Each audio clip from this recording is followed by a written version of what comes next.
Hello, everyone. Welcome to Confidence on Camera with the Latinista. My name is Jai Vargas. I am the founder and CEO of the Latinista. I opened up this community and this network about 8 years ago, and we curate programs that help you in your career. I'm so excited to be ending the year on such a high note with our programming. We heard you say that one of your biggest fears and challenges and opportunities is actually networking, presenting, and being more assertive on camera. So we are so excited that you've joined us here today. In a moment, I'm going to be introducing you to Gabriela, who you see on screen. She is our speaker of the day. But let me tell you a little bit about the Latinista first. For those of you whose first time it is watching some of our programming, the Latinista focuses on building programs for women and Latinas and people of color, anyone who's interested in investing in professional development skills. My job here is to make sure that I bring in incredible speakers just like Gabriela to help you level up and upskill. You know, we've had an incredibly challenging year when it comes to our personal and professional lives. I think the number one thing that I saw consistently is people taking the time to understand what their opportunities are when it comes to transitioning or upskilling and up-leveling what they know and how they do it online. That's why it's so important that you're here. I'm incredibly grateful. If you want to hear more about how you can belong to our community, we have a virtual membership. You can find that at www.thelatinista.com/memberships, and I'll drop that link in the chat as well. But without further ado, I want to introduce to you our speaker for today. Her name is Gabriela Milian. She is a television reporter who started her career as an on-camera commercial actress. She has worked with media networks like Telemundo, NBC News, CNN, ABC7 in Los Angeles, and many more. The skills that she's acquired being on screen in many different areas has given her the tools to help other people, just like you, master their story on air. That's exactly what we're here to do, to help you craft your story so that you can authentically and genuinely and with ease share that with others. Gabriela's mission is to make a media less scary for experts, entrepreneurs, aspiring on-air personalities, which I'm sure you are, perhaps one of them, so that you can relate and create true impact by sharing information that resonates with your specific audiences. During this chat, I'm going to drop in Gabriela's information so that you can follow her on LinkedIn. I'll share with you her bio, and please, please, please support us by sharing with everyone that you know could be interested in this program, Being Confident on Camera with Gabriela Milian. So without further ado, I'm going to minimize myself and hand it over to Gabriela, who's going to walk you through the next 40 minutes. And please make sure that you are engaging with us in the chat box. That's where I'm going to be. And if you have a question, check out the button below that says Ask a Question, or you could simply just drop it in the chat as well. Gabriela, thank you so much for being here with the Latinista community, and thank you for taking the time and energy to host this incredible conversation. Well, thank you so much, Yai. No, I really appreciate you and the Latinista team for letting me share this information through your platform, because this is something I'm super passionate about and has helped me in a lot of different arenas, not just necessarily being on camera. And that's something that I want to help you all with as well. So if you signed up for Confidence on Camera, you are at the right place. And we're going to be going over techniques to master your story through video in particular. Obviously, we're in a virtual world right now. So video is super important and much more personable in a lot of ways. And we'll kind of touch on that a little bit more. But thank you so much for that introduction. I know Jai covered a lot of who I am and a little bit of my background. And a lot of you might know already that I'm originally from New York, and I'm in the New York area right now. I just moved back.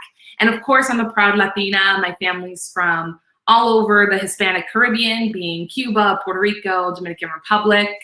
And I think that's even part of the reason why I wanted to become a storyteller in some sort of fashion, because I truly believe that the Latino community has such powerful stories that obviously impacted my life, and I think that should still be shared in different arenas as well. But I didn't always know that I wanted to be an on-camera reporter or on-camera personality. That was something that actually kind of changed for me in college.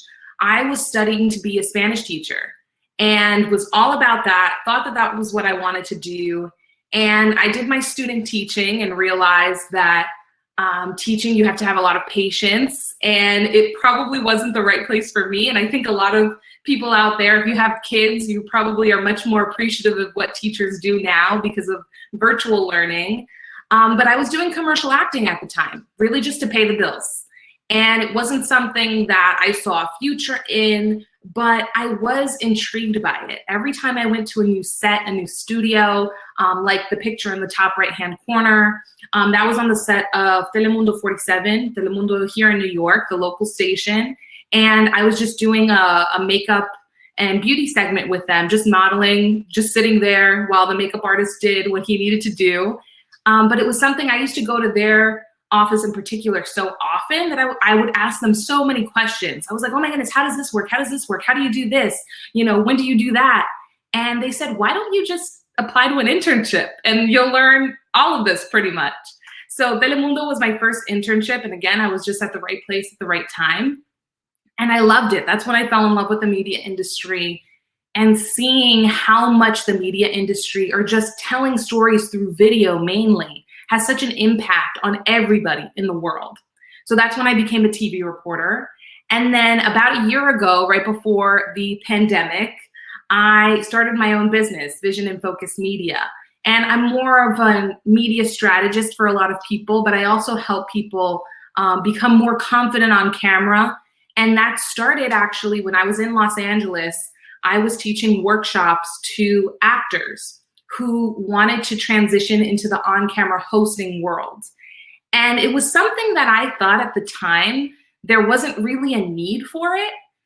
But as I started talking to more actors and they were more interested in going into that world, I thought to myself, oh, actors, they're naturally good on camera. They're on camera all the time. But there's still a little bit of a difference when you're going from pretending to be someone else on camera to authentically being yourself and sharing a story that will resonate with audiences when you are directly talking to the audience rather than playing a character. So that's when I decided to start my own business, Vision and Focus Media. And I do a bunch of things: video production, on-camera coaching, and media strategy for different entrepreneurs, experts, and aspiring on-camera personalities. So those are some of the tips that we're gonna go through today in this presentation. But I wanted you guys to know a little bit more about me before we dove in, to know that I've done this in so many different arenas. And I know a lot of you filled out the type form, which I want to say thank you for that, because that's going to help me share more specific information to how you guys filled it out. So I want you guys all to know that I'm guessing that you signed up for this course because you want to be on camera in some way, shape, or form. But maybe you also signed up for this course because you were like, I know that being on camera and telling my story, or maybe telling my business's story, is important, but I'm not ready for it. Or maybe you're feeling a little nervous about doing it right away. But I want you to know that these skills are very transferable, that it's not just going to help you be better on camera, but it'll help you with public speaking, definitely teaching a class, and even self-awareness. And what I mean about self-awareness is, I know the first time that I was on camera, I thought that I was genuinely and authentically showing my personality. And when I looked back at the clip and watched it over, I was like, oh my goodness, who is that person? Because I didn't have the skills at the time to genuinely connect with the camera and connect with my audience, because I just kind of went up there. I was like, okay, I remember all my lines, everything I have to say or the information I have to share. And I just kind of said it, but I was so matter of fact and didn't have a lot of energy and wasn't showing my personality. Quite frankly, I looked dead inside, and it wasn't because I felt that way. It was just because I had never been on camera or told a story on camera before, which requires a little bit different techniques in order to authentically show up on camera. So that's something that I want to make sure that you all know before we go any further. So a lot of the people in the type form, so again, if you filled out the type form, thank you so much.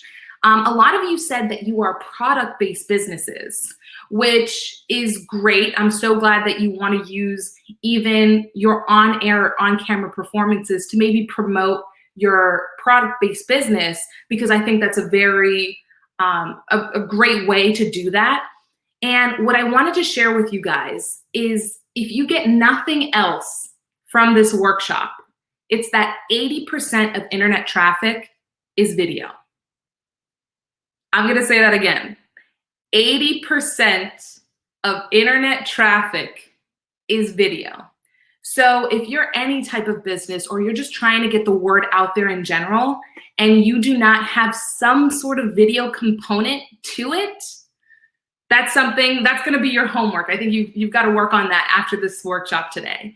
And the reason why video is so important is because even search engines like Google and other social media platforms, whether it's Facebook, Instagram, even Twitter, which is a little bit more of a wordy platform, but all of these platforms reward pages with video. And obviously video, if you see a person talking to you, talking directly to you, you're going to be able to gain more of a personal connection with that person. So that's part of the reason why it's more engaging. But even economically speaking, these search engines and social media platforms, they make more money off of video because they're able to put advertisements in the video. So whether you're on YouTube or any type of platform that you're playing a video or a website, sometimes there's an ad attached to it, but also on social media platforms, videos get people to stay on the platform longer.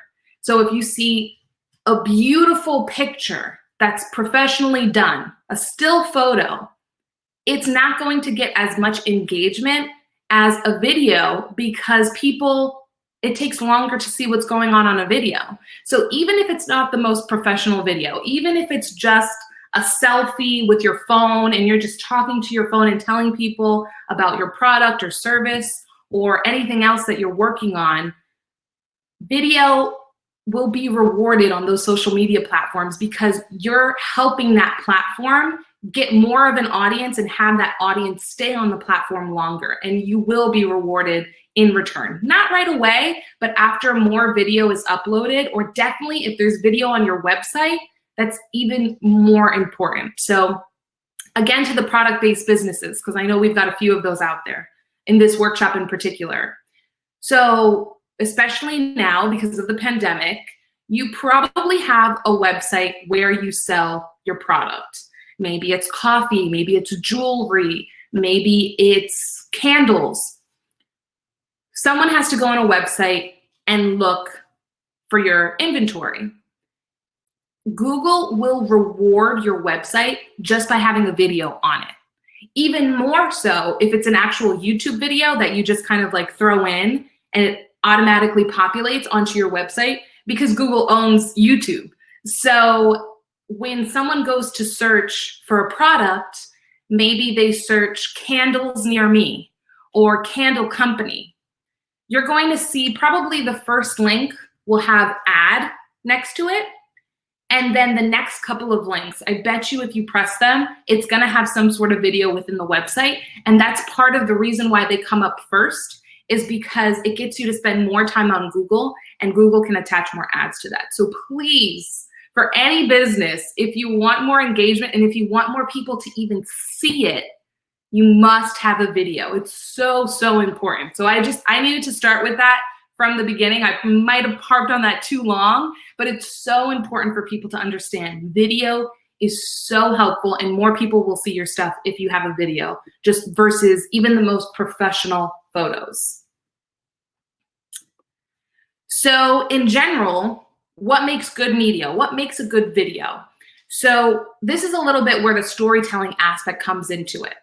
And again, for those product-based businesses out there, for those of you who filled out the type form, a lot of times what I see with products in particular, especially maybe you're using your own personal social media to try to sell the product maybe before opening up a business social media account. A lot of times I see people start with the product. They say, hey, here's this coffee. It's the best coffee ever. You're going to, have so much energy, but not get sluggish. Get that 3 p.m., slow down around that time because this is an awesome coffee. And even what psychologists and marketing experts have figured out is that tactic is not as relatable. And it's obviously from the beginning something that people know, oh, they're trying to sell me something.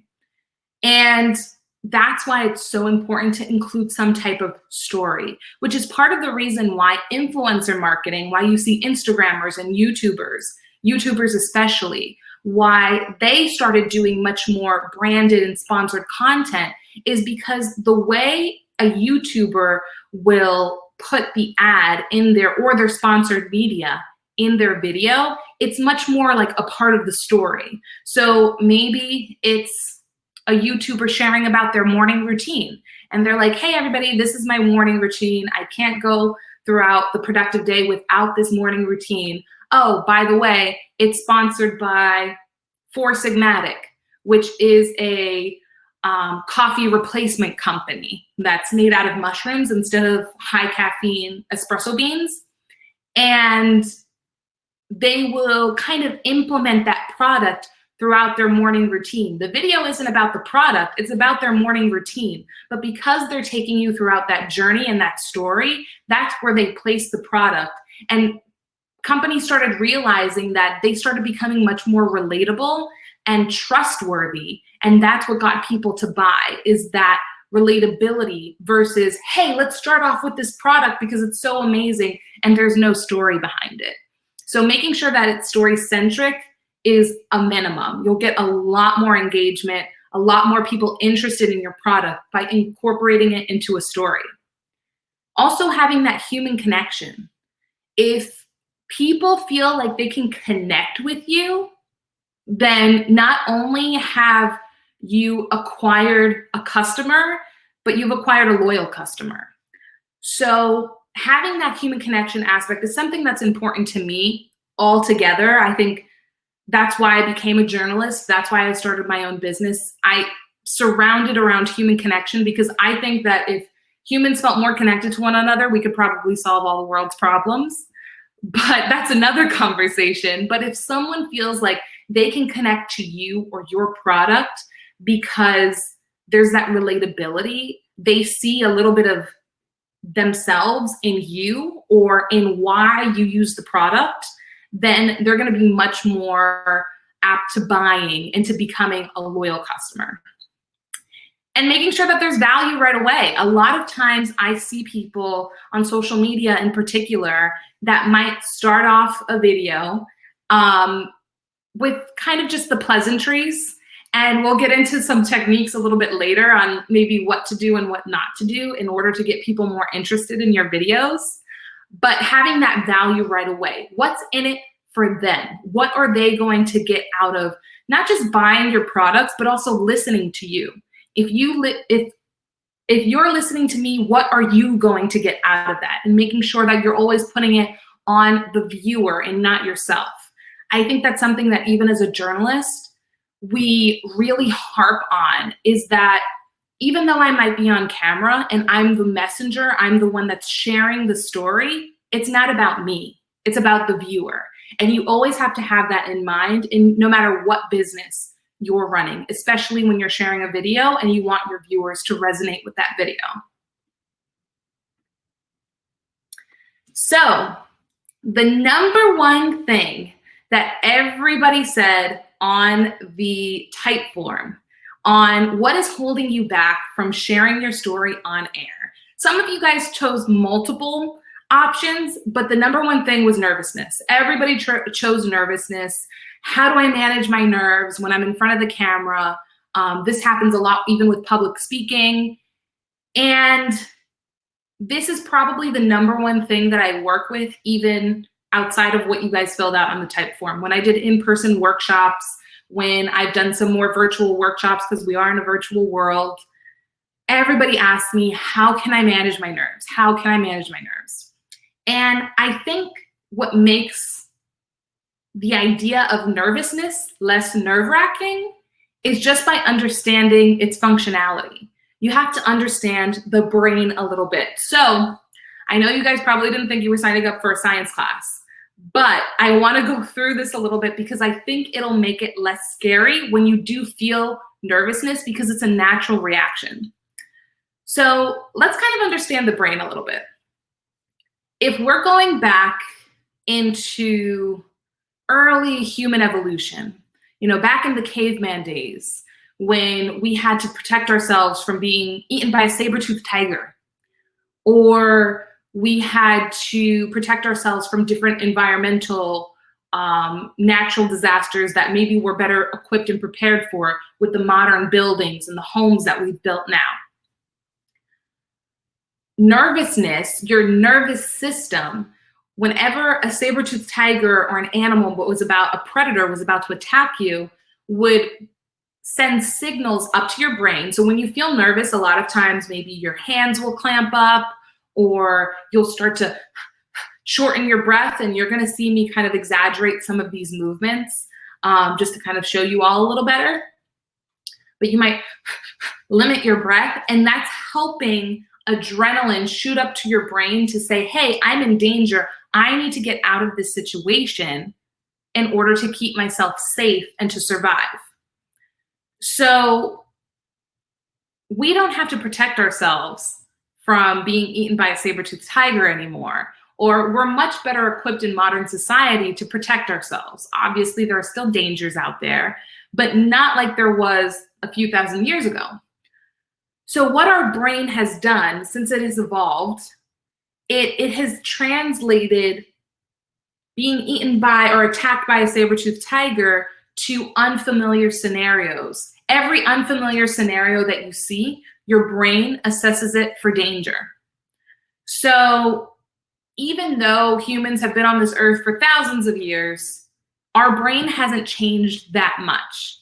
So any unfamiliar situation you see, especially being on camera, if you're not someone who has practiced and been in front of the camera, or maybe even been on a stage and you're used to that environment, you're going to feel nervous because it's an unfamiliar scenario. So you're going to be up there and your brain is going to say, oh my goodness, I've never been in this situation before. I must be in danger. And it's going to send those signals to your brain. And that's why you feel nervous. And that's why a lot of times you feel out of breath as well, because shortening your breath helps boost your adrenaline to get you out of whatever dangerous situation. So simply saying, or simply speaking, slowing down your breathing is going to help with that a lot, which is why I have a breathing exercise for everybody. So you guys can join me if you want. You don't have to. I might move my computer a little bit so that you see me a little better. But this breathing exercise is a way to quickly kind of reorganize your brain and kind of let it know, hey, I'm actually not in danger right now, so I don't need to be nervous because this isn't a life-threatening situation that I'm in.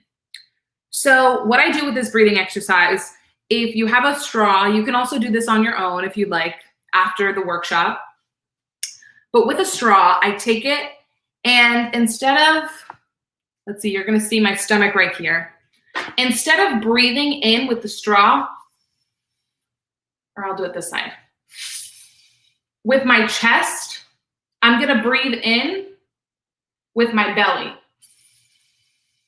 So I'm not sure if you could see my stomach expanding.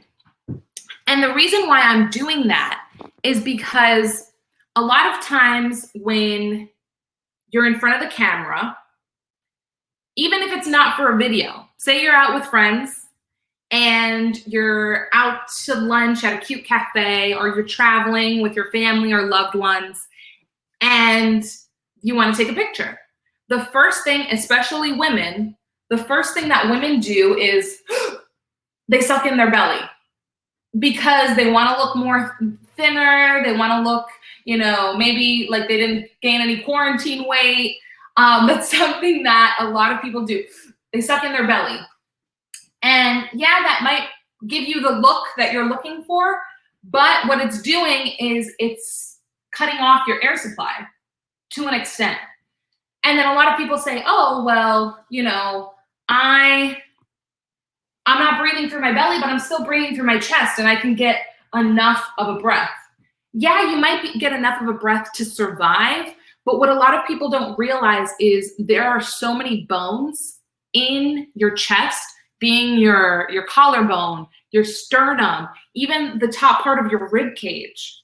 Those bones are only going to let you allow to expand so much. With your belly, you don't have any bones blocking your air supply, blocking how much air you can take in. But we're so accustomed to hearing, oh, we have to suck it in, that we then cut off our air supply. Then when we're in an unfamiliar situation, like being on camera, that actually makes us more nervous and it's counterproductive. So training yourself to breathe more through your belly rather than your sternum or your chest will automatically help you take in more air, then slowing down your breathing. And by slowing down your breathing, you're going to trick your mind to knowing I'm safe. I don't need to be nervous because I'm not in any danger. And you'll naturally start to feel more comfortable in front of the camera or even in public, like if you're doing a public speech. So this is the exercise that I want you to do. And if you filled out the type form, I have your email so I can send you a freebie pamphlet of the breakdown of the exercise as well. So what I do with people is I have them take a straw and practice breathing in slowly for maybe like 15 seconds. So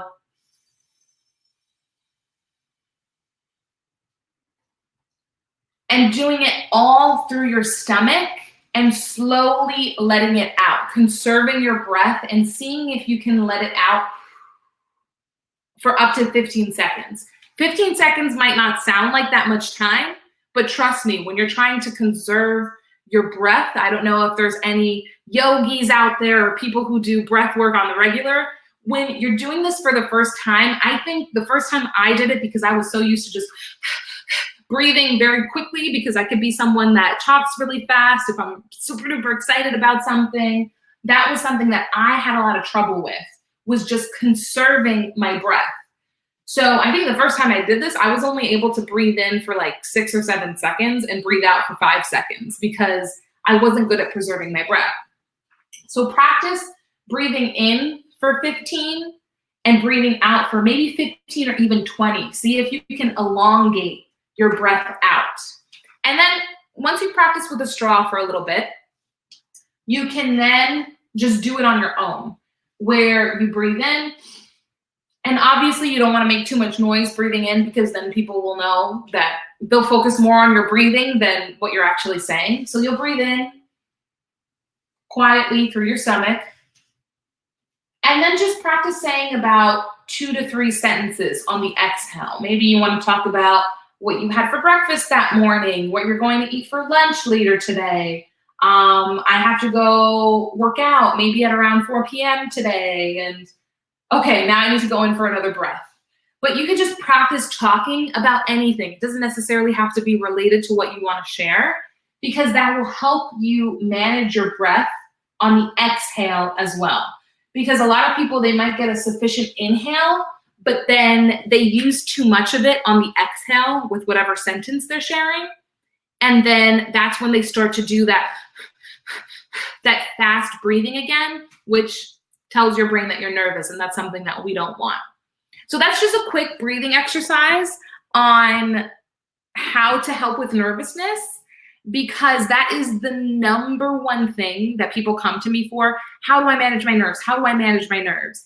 And I think everybody first needs to understand, why do you get nervous? Because being nervous is actually something that is good. I mean, think about if you're actually in a really dangerous situation, maybe you're next to a fire and you didn't have that nervous feeling of, oh, I need to get out.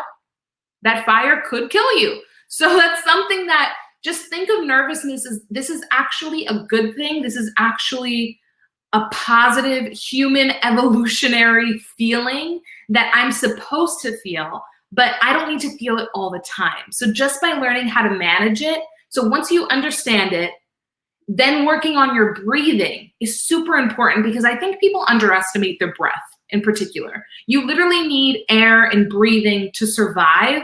And yet that's something that people cut out for whatever reason, or not cut out, but it's just easy to forget about when they go on camera or when they do a speech in public, because they're much more worried about the content and maybe how they're delivering it, which of course is important, but how you deliver it is also dependent on how you're breathing. And if you're not breathing well, then you're probably not going to have the best delivery. So that's something that, again, if you filled out the type form, I have your email, so I will send you a breakdown of how to do this exercise so that you can revert to this whenever you want. Maybe you can, you know that you have a video that you want to do, and you could practice doing this breathing exercise with the content that you want to share with your video. And that's something that you can use. You can use this breathing exercise to share that in particular, to help you better conserve your breath and your energy. So let's go on to the next thing. So social media in particular, a lot of you said that you wanted to use your on-air skills. Some of you said for everything, but mainly for social media and advertising promos in particular, because maybe you have that product-based business, so you want to share the information on your products on social media. And what's great about social media is that everybody can set up an account for free. It's very accessible. You can have it on your phone and do whatever you need, share whatever information just with your phone, which is super easy. But what I see a lot of times when people are on social media is a lot of people are used to sharing information or telling a story in sequential order. You know, I was born this year, and then I lived in Texas, and then I moved to Florida, and then I went to high school here, and, you know, I moved to New York City. And, you know, people are used to going down this sequential timeline of things, of the story that they want to share.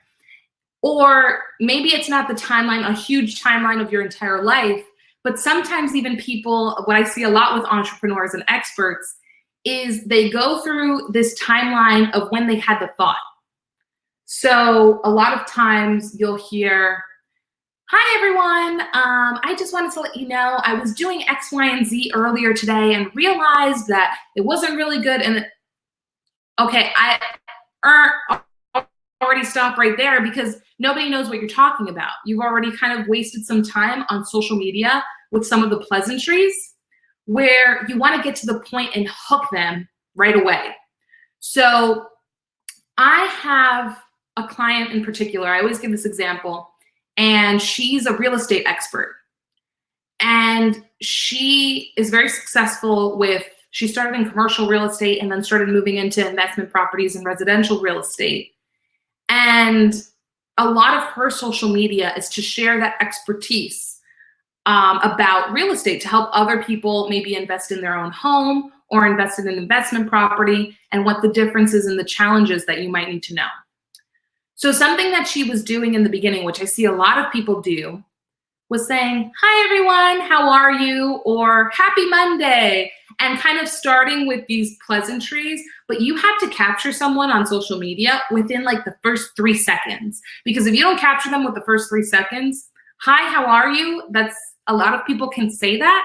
So that's not really going to get anybody anywhere. A lot of times when I see a hi, how are you? I keep scrolling because I'm like, okay, what is the point of this video? And she changed it into starting with really quickly, these are the things that you should know, or this is what I'm going to talk about. This is the value you are going to get from watching this video. So for example, I think one of hers were, here are 3 tips you should know before buying your first investment property. She hasn't, that's maybe the first 2-3 seconds. She hasn't shared any information yet, but I already know the value that I'm going to get by listening to that video because she told me what it's about right in the beginning. And then she said, hi, everybody. You know, I was just talking to a friend of mine who just bought, and even though she's really successful and she bought her own home, she doesn't really know much about how to invest in her own investment property. And there's some differences that you should know. And I figured since I was helping her out with this, I wanted you to all know these tips as well. So then you can go into explaining why you want to share this information or maybe how the idea came about. But starting with it is going to kind of drag the video on and not help you as much when it comes to luring people in so that they follow you to either learn more information or to learn more about your product. Another thing as well, that especially experts in a certain field, and maybe even with your product-based business, the reason why you decided to sell a certain product, maybe coffee, because I love coffee, so I can talk about coffee forever. Maybe you decided to sell coffee or to start your own coffee grinding company or something. And you know so much about coffee. You know all, you know the science behind it, you know how it affects the body, you know why your coffee that you sell is probably higher quality than the stuff that you can get at the grocery store. You know so much about coffee. But because you know so much about coffee, sometimes what ends up happening is you start to use your expert jargon. And that's great if your audience is also on the same level of expertise when it comes to knowing about coffee. But if they don't, then you can lose them really quickly. So this is actually something that my clients who are doctors, I have a lot of clients who are doctors right now because of COVID-19. So they have to share information and updates about the pandemic. But what would happen was they were using all of this medical terminology that nobody understood, and we would lose people right away because nobody knew what they were talking about. So with that, always think in your mind, try to explain things like you're talking to a 5-year-old. And it's not that you're undermining somebody's intelligence. It's that you want to kind of put the net out wide so that you're able to draw in more people. Because if you're explaining things with all of this terminology and all of these big fancy words, I think a lot of people think that just because I'm a journalist that we use all of these big fancy words. And sometimes we do, but that's something that we're actually taught to steer away from, is because then people don't understand. And that's part of what's great about having your own business, whether it's a product or service, is part of that business's mission, I'm sure, is that you want to share information either about a product or service that can help people in their everyday lives. So this might be something that they don't know much about, but you're inviting them in. Hey, try out this product, try out this service, and this can help you so much more in your everyday life. And that's what people forget to think of. They're like, oh, I know a lot about coffee, but my audience might not know that much about coffee or know the effects on the body of coffee. So I should probably explain things a little bit more simply so that they can understand and they'll be more interested in my product or service. Another thing as well that I wanted to mention is a lot of people come to me saying, I don't know what video to share. I don't know what to share about. I don't know what to talk about this week. I've already talked about this about coffee, this about coffee. I've already talked about the effects on the body. I've already talked about lower caffeine options. I'm running out of ideas. And something that people love on social media in particular is when you ask your audience for feedback. And you can do that in a lot of different ways. You can do it maybe, I love Instagram, so you could do it through Instagram stories. They have the poll features and everything, which is very user-friendly, and actually a lot of people get pretty active on that. And that's a great way to figure out what people want to see from you. And in general, I think as humans, the biggest compliment that you can give another human is asking them, what do you think? Like, what do you think about this? What do you think I should do? And people get so excited because they might have a bunch of ideas, or they might have a bunch of questions that, because they didn't think you were interested in knowing what they thought, they didn't bother saying it because they're like, this person, you know, they're already doing their thing. They know so much about coffee. They probably already know what to do. But when you're asking the audience actually gets excited, and they'll let you know what they want. And sometimes it's something that you wouldn't have ever thought of. So I always give this example again of the real estate investor. She got to a point where she didn't know what ideas either to share. So she was like, okay, I've already shared about this, I've already shared about that. And I told her, I was like, why don't you ask your audience? And I think she did a poll on Instagram. And somebody asked a question: would you recommend living in your investment property? And she was like, oh my goodness, duh. Like, that, this is something I deal with all the time and that I consult people with, and something that I even have experience with because she had lived in one of her investment properties. She was like, I could totally do a video on the pros and cons of living in your own investment property. Bingo. There was a topic that was in her ballpark that she had a lot of expertise of, but she just forgot about because she was sort of in her own bubble and maybe in her own mind, you know, focusing on so many other things that she just forgot about something like that. And that was from audience feedback. That was from someone saying to her, hey, like, I'm curious about this, and I know you have that expertise. And she did a video, and I think that was probably one of her highest engaging videos because somebody from the audience really wanted to know that information, and it was relevant to her business and her personal brand. So don't be afraid to ask the audience for feedback. I think another reason why people get a little nervous with doing that sometimes is because they're afraid of judgment. They're afraid that the people that reach back out to them will say, oh, you know, I don't like that you do this, and you should do more this. And because they say they might start with a harsh critique, people are a little bit, you know, afraid of that. And don't be afraid of even harsh critique. I think sometimes people don't have the best delivery when giving constructive criticism. And even though sometimes that can come off harsh, it's something that will help you grow. And especially if you're putting yourself out there, whether it's on camera or on social media, it's kind of a part of it too. You're going to get people that maybe aren't crazy about what you do, but you're also going to get people who love what you do and are going to continue to support you. So that, of course, leads me off to my last point is be yourself. Please, please be yourself. I know that almost seems obvious, maybe even too obvious, but there are so many people out there that I see, they put on this persona because they think that's what their audience wants. So, for example, I have a lot of clients that are very calm and quiet personalities.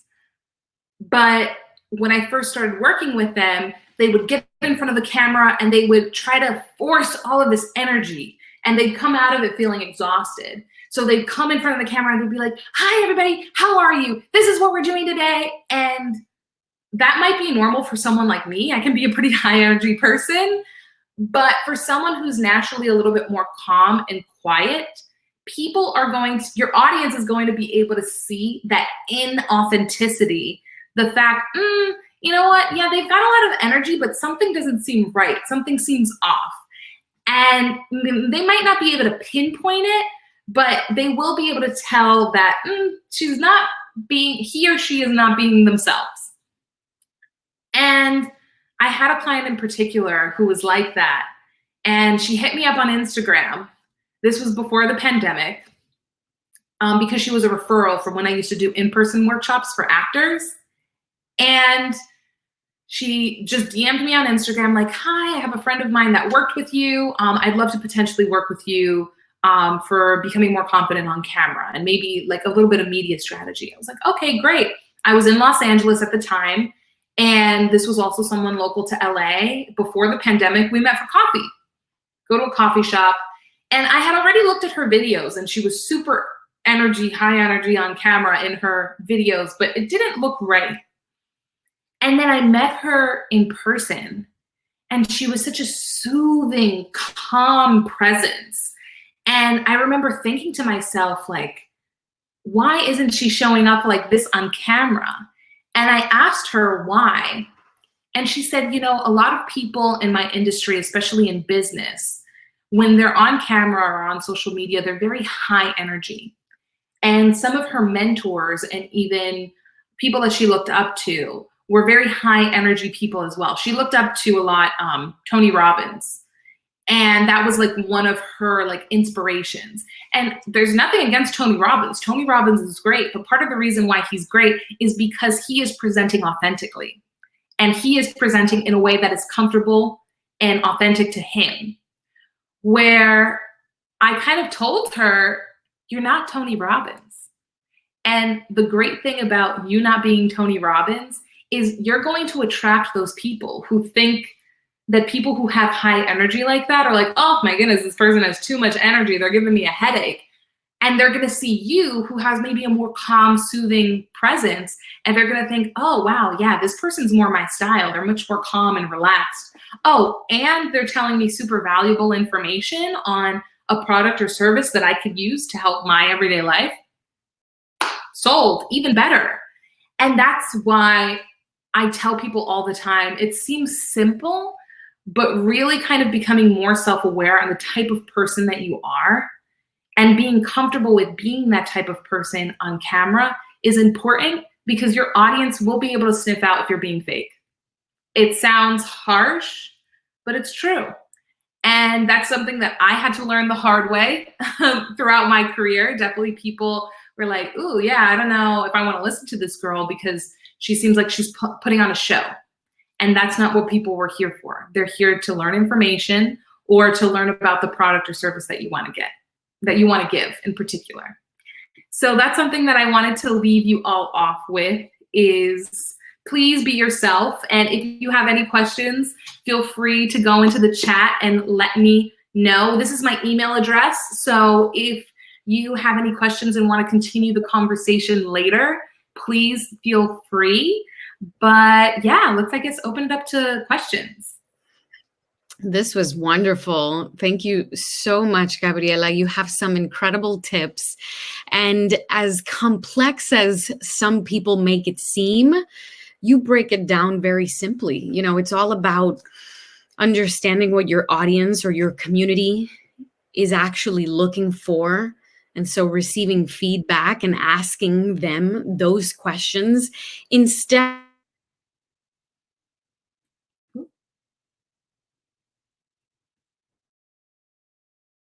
up as your authentic self and making sure that your personality shines through.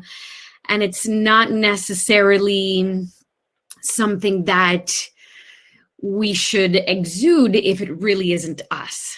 I'll tell you all a quick story. You know, I've actually been speaking professionally on stages full time now for about 2.5 years or so. And, you know, something that I've always, let me invite her onto the screen again. Something that I've always focused on is are aware of who I am personally. And it's something that I've always thought that, you know what? I feel like people, when they get to know me as a person, they feel like they can trust in telling me the truth. And that's extremely important when you're dealing with new clients, because they want to be able to trust you. They also want to make sure that you are understanding their true needs. Hey, welcome back. World difficulties. No worries. I was telling everyone a very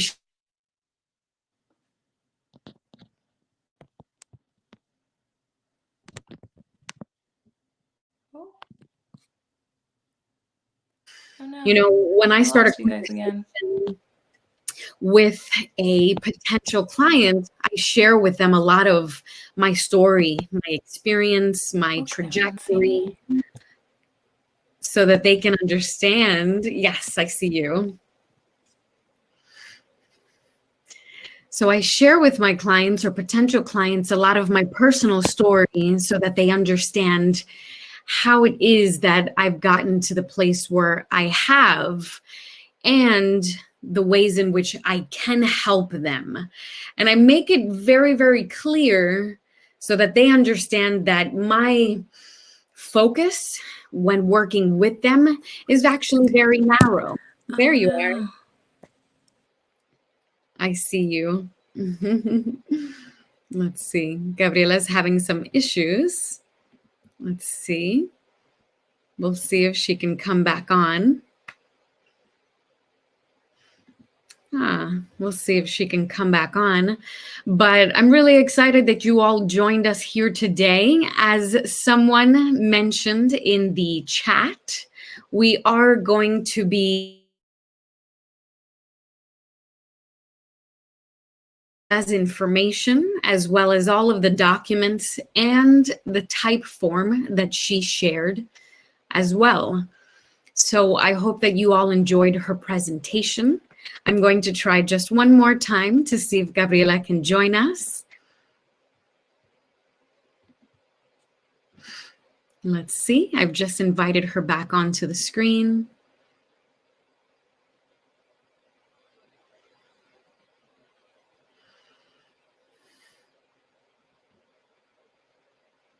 Let's see. We're waiting for Gabriela to come on and sign off. And thank everyone for joining.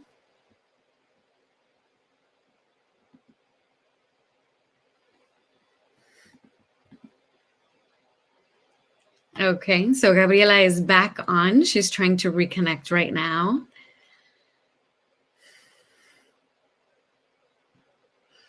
In the meantime, while she joins, make sure that you check us out. I'm going to drop in our website as well.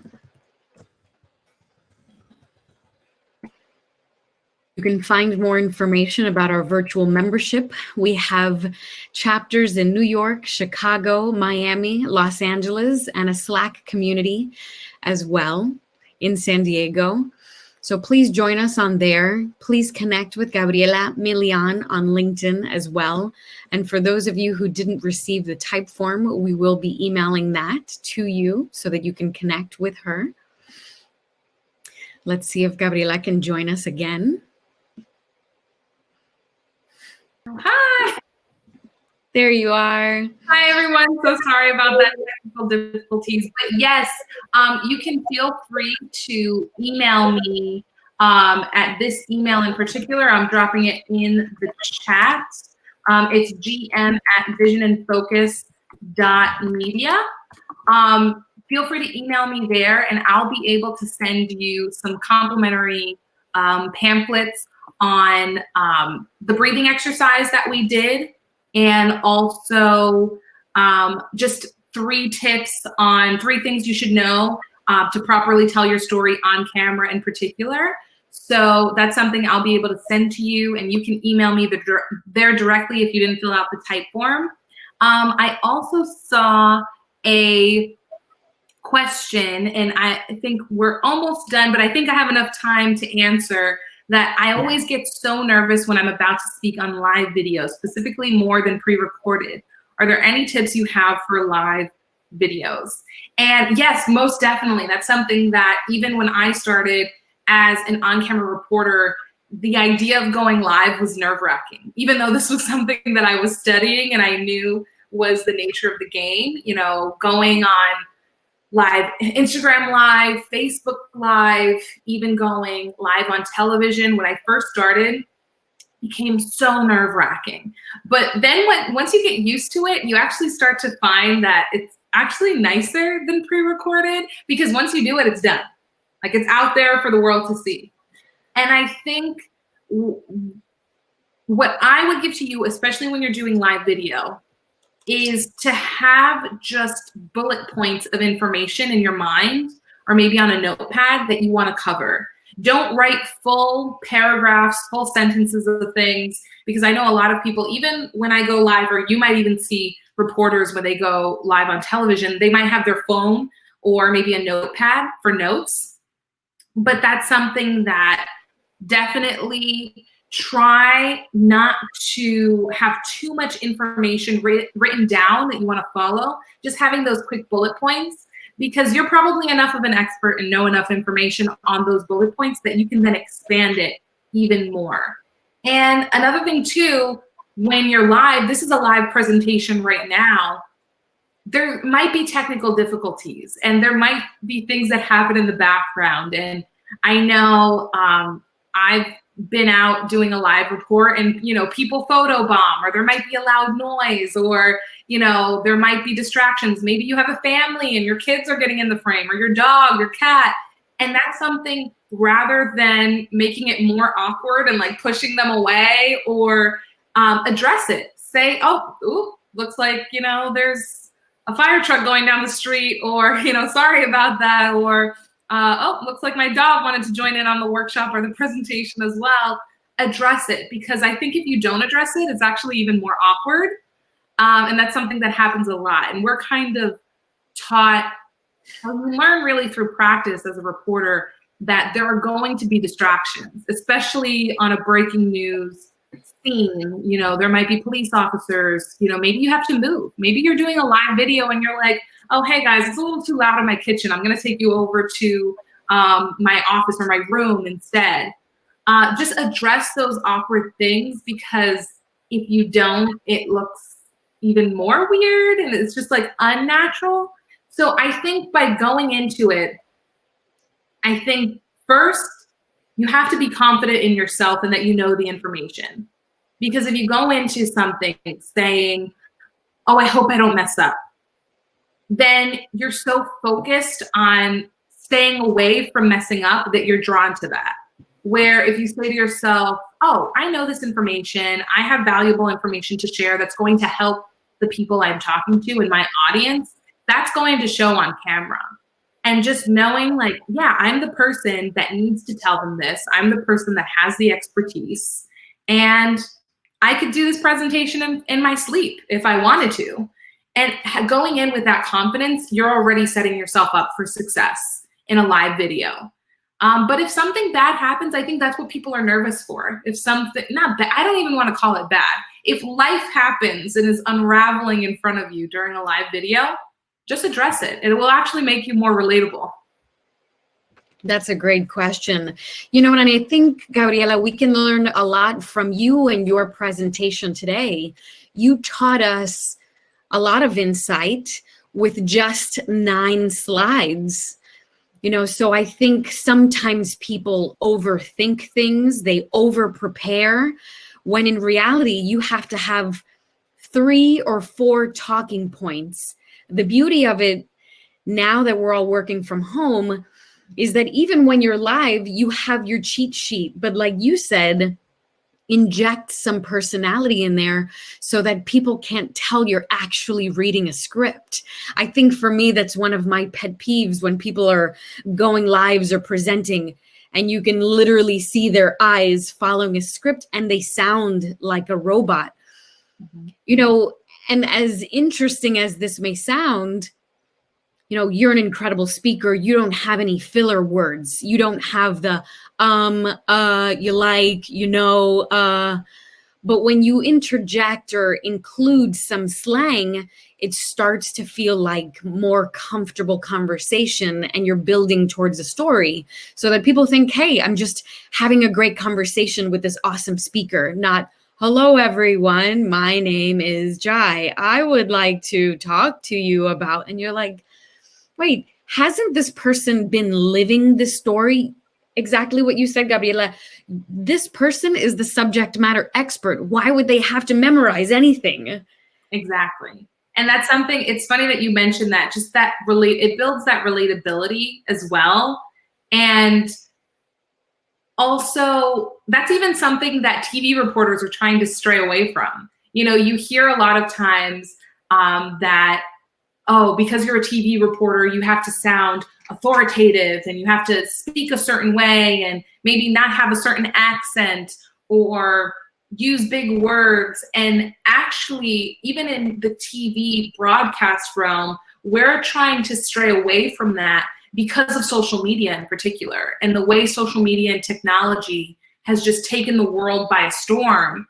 And we realize, oh, wow, a lot more people are engaging on this app, the social media app or YouTube than they are on our broadcast, but they're just taking a selfie video.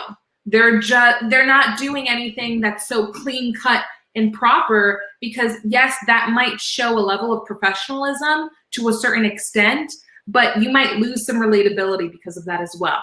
And it looks like people buy and listen to people who are more relatable than who necessarily know it all. I mean, think about it. Even when you're at a dinner party, do you want to talk to the know-it-all, or do you want to talk to someone who's going to explain something to you in a friendly way, or in a friendlier way that just resonates with you? So even though I might present something in a certain way, that might not resonate with certain people, but there are people that I know it will resonate with and they'll love it. So that's something just to kind of keep in mind, like, you know what you're doing, you know the subject matter, and that's going to show on camera, on a stage, and you're going to feel much more confident. And I think that's part of the reason why I'm actually so passionate about sharing this information, is because I've been to multiple workshops, seminars, even just day-to-day practicing, doing my job on camera. And I've realized the more confident I've become on camera, I've also become more confident in other areas of my life too, not just being on camera. So you're going to see that kind of transcend into other places, which is why I'm like, okay, product business owners, get on camera, like let's get that video going, put that video on your website or your Instagram, because not only are you going to reach and help more people, but you're also going to feel better about yourself once you get a hang of it. I love it. This is fantastic. So, Gabriela, share with us where we can follow you and find you. I know that you already dropped in your email address, but tell us how we can find you, help you, work with you, become your clients, all of that. Sure. No, most definitely. So you can find me on social media, both Instagram and Facebook, at the Gabriela Milian, just my first and last name with the in front of it. And I'm also on Twitter at the Gabby Milian, Gabi. But I don't use Twitter as much. I use it mainly to consume news because that's, the world that I'm in. But I love posting on Instagram in particular. And feel free to email me. This is something that I think is super important, working on your media strategy, because sometimes I think, especially new businesses, what's been amazing about the pandemic actually is, yes, it's affected a lot of people maybe in tragic ways, but it's also actually brought a lot of innovation and given people the time to really kind of quiet their life to focus on things that they're super passionate about. And I know a lot of people that have started their own business during this time, which is amazing. I love to see that, because I actually started my business right before the pandemic and thought to myself, once the pandemic hit, oh my goodness, what's going to happen? I started this business and now what? I can't go anywhere. But it's actually been thriving because there's so many other like-minded people that took this opportunity and this time to work on something that they're super passionate about. So feel free to reach out to me. Everybody that came to this presentation, I am going to offer 10% off any of my packages if you'd like to work with me in the future. So just let me know that you came to the Latinista webinar and we can work together and you'll get 10% off. And especially to start the new year, I think, it's great to just kind of have a strategy in place. And I go through everything. I go through becoming more confident on camera, the tools that might work best for you in your business, because I'm a huge techie person. I have all the cameras and stuff, all the lights and everything, but you don't necessarily need $5,000 worth of equipment in order to produce great quality content that will resonate with your audiences.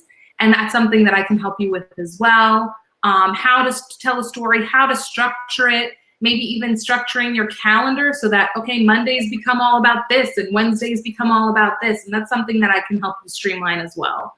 So feel free to reach out, and thank you again so much for coming to this talk. Thank you, Gabriela. Thank you so much for everyone who joined in today. You will be receiving an email tomorrow morning from myself as well as Gabriela with the type form. If you didn't get a chance to fill it out, she would love you to fill it out so that we can learn a little bit more about yourself and your goals and your goals for 2021, especially now that we're all designing our presence online and on camera. So Gabriela, thank you so much for your time and your energy, and we will see you on all of the platforms supporting you. And thank you. No, thank you so much, everybody. Again, feel free to reach out.